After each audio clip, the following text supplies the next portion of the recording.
Barão do Rio Branco nasceu em 1845 nesta casa, na rua 20 de Abril, do Rio de Janeiro, onde fica o Teatro Martins Pena, local inclusive onde eu me formei como ator.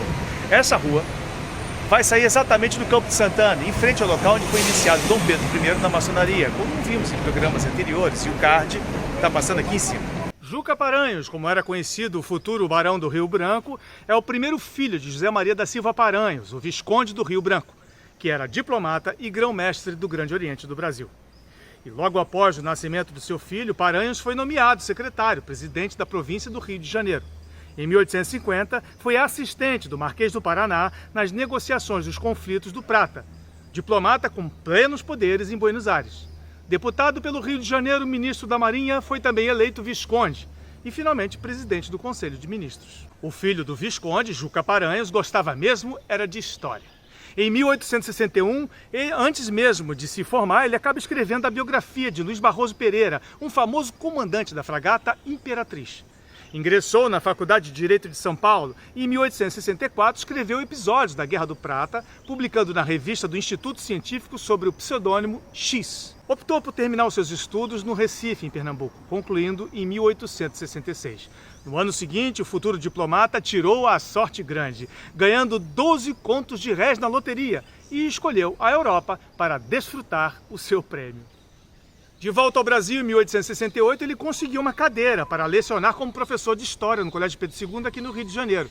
E, por influência do seu pai, acabou por entrar na vida pública, sendo eleito deputado pelo estado do Mato Grosso. Acompanhou seu pai nas negociações de paz em Assunção, no Paraguai, e no ano seguinte foi empossado como secretário da missão, auxiliando a elaboração do Tratado de Paz entre Argentina, Uruguai e Paraguai. Após o êxito, o pai de Juca foi nomeado Visconde do Rio Branco. Juca Paranhos se apaixona então por uma bela atriz belga que atuava no Teatro Alcazar Lyric, Maria Filomena Stevens, e teve 5 filhos com ela e a fez baronesa. Esse teatro funcionava na Rua da Vala, aqui no Rio de Janeiro, onde hoje é conhecido como Rua Uruguaiana, e foi responsável para trazer para o Brasil as grandes companhias de teatro musicado francês, como é o Moulin Rouge em Paris.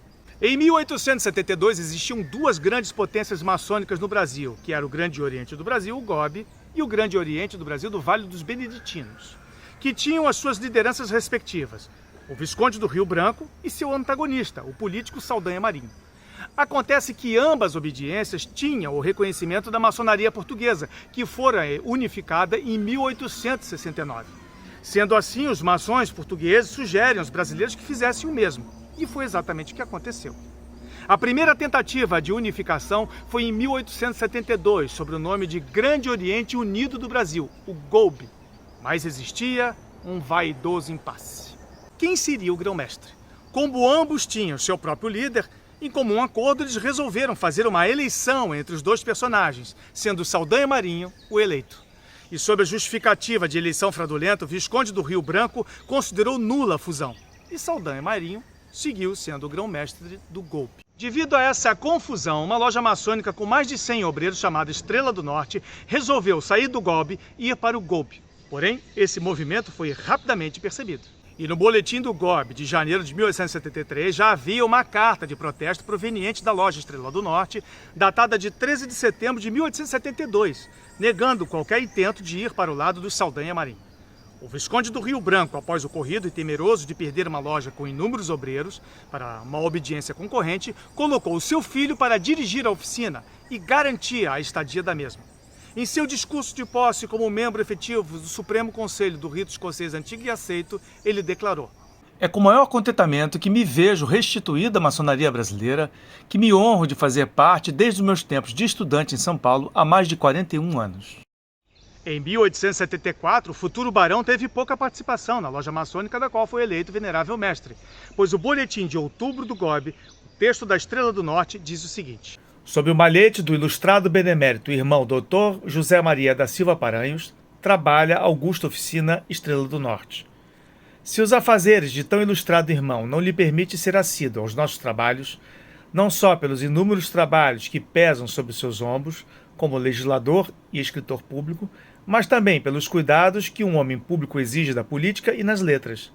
Nem por isso perde a Estrela do Norte, que no ilustre irmão Rezende, seu digno primeiro vigilante, encontra um perito para auxiliar o seu mestre. O ano de 1875 certamente foi um divisor de águas na vida de Paranhos Júnior, pois com a renúncia do seu pai no Conselho de Ministros, Juca estaria desobrigado a continuar como parlamentar, sendo assim se candidata a uma vaga de cônsul do Brasil em Liverpool. E por pressão do seu pai, o Visconde do Rio Branco, junto ao Império, acaba por conseguir essa vaga em maio de 1876. E por esse motivo, pede a sua livre filiação da loja maçônica Estrela do Norte, em setembro do mesmo ano. Juca Paranhos, o Barão do Rio Branco, foi um dos grandes heróis da pátria de todos os tempos. O mapa do Brasil que nós conhecemos nos dias de hoje, muito se deve a ele, que incorporou 900 mil quilômetros ao território nacional em conflitos da fronteira sem derramar uma gota de sangue, sem a estupidez das guerras. De acordo com o embaixador Manuel Gomes Pereira, o Rio Branco foi o mais importante diplomata do Brasil independente.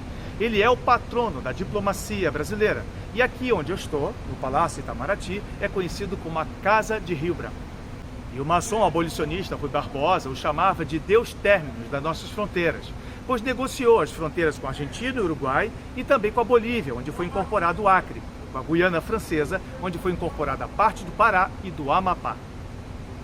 Bom, e assim chegamos ao fim a mais um programa Maçonaria na História. Espero que vocês tenham gostado. O nosso próximo encontro, a segunda parte da biografia do Barão do Rio Branco. Compartilhe esse vídeo com os demais irmãos maçons. Os veneráveis, se inscrevam no canal e no final do programa anotem os contatos para que vocês possam levar para as suas cidades os espetáculos maçônicos que realizam em turnê pelo Brasil há mais de uma década. Fraternobis.